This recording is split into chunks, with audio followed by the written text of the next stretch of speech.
మీరు SSD purchase చేద్దాం అనుకుంటున్నారా? కానీ NVMe, BX500, MX500 అంటే ఏమిటి? హార్డ్ డ్రైవ్ కంటే SSD ఎంతవరకు బెటర్? అదే విధంగా పెన్ డ్రైవ్ ని హార్డ్ డ్రైవ్ తో కంపేర్ చేద్దాం. హార్డ్ డ్రైవ్ పనిచేసే తీరును కూడా ఈ వీడియోలో తెలుసుకుందాం. ఈ మూడింటిలో ఏది బెస్టో చూద్దాం.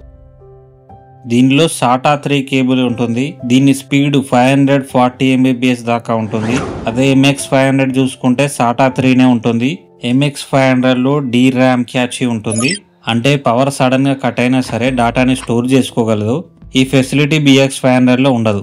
సో ఇప్పుడు మీకు అర్థమైంది కదా, షార్ట్ టర్మ్ కోసం అయితే BX500 తీసుకోవాలి అండ్ ఇది కాస్ట్ కూడా తక్కువ అన్నమాట. లాంగ్ టర్మ్ కోసం అయితే MX500 తీసుకోవాలి, కాస్ట్ కొంచెం ఎక్కువగా ఉంటుంది. ఇప్పుడు pen drive, hard drive, SSD ఈ మూడింటిని కంపేర్ చేసి చూద్దాం. పెన్ డ్రైవ్ స్పీడ్ చాలా తక్కువగా ఉంటుంది, అంటే 20 to 100 Mbps దాకా ఉంటుంది.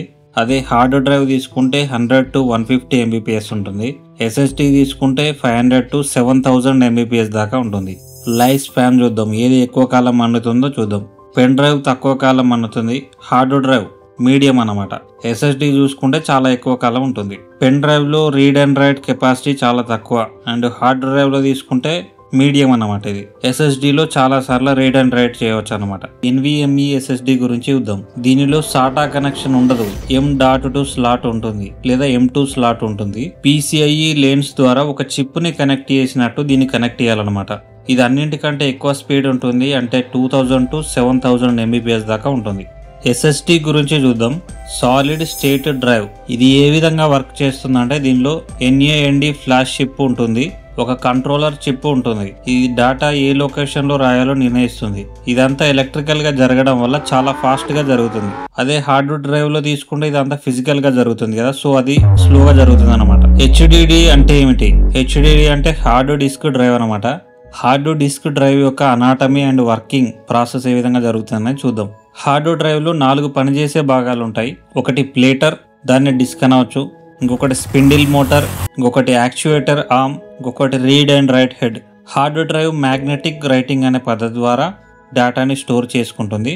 సమాచారం 0 and 1 రూపంలో చిన్న బిట్స్ రూపంలో ప్లేటర్ పైన అంటే డిస్క్ పైన స్టోర్ అవుతుంది. ఒకవేళ డిస్క్ యొక్క నార్త్ సైడ్ 0 స్టోర్ అయినట్లయితే సౌత్ సైడ్ అంటే దానికి ఆపోజిట్ సైడ్ 1 స్టోర్ అవుతుంది. ఈ విధంగా ఆపోజిట్ సైడ్స్ లో డేటా స్టోర్ అవడాన్ని PMR అంటే పర్పెండిక్యులర్ మ్యాగ్నెటిక్ రికార్డింగ్ అంటారు. ఈ విధంగా డిస్క్ పైన కొన్ని వేల ట్రాక్స్ ఉంటాయి. ప్రతి ట్రాక్ లో వందల సెక్టార్లు ఉంటాయి. ప్రతి సెక్టార్ లో 4 KB, 8 KB అని క్లస్టర్స్ ఉంటాయి. ఒకసారి మళ్ళీ చూద్దాం. డిస్క్ పైన కొన్ని వేల ట్రాక్స్ ఉంటాయి. ఈ వేల ట్రాక్స్లలో ప్రతి ఒక్క ట్రాక్ లో వందల సెక్టార్లు ఉంటాయి. ప్రతి సెక్టార్ లో క్లస్టర్స్ ఉంటాయి అన్నమాట. Floating read and write head, ఇది డేటాని స్టోర్ చేయడానికి మరియు దాన్ని చదవడానికి కూడా యూజ్ అవుతుంది అన్నమాట.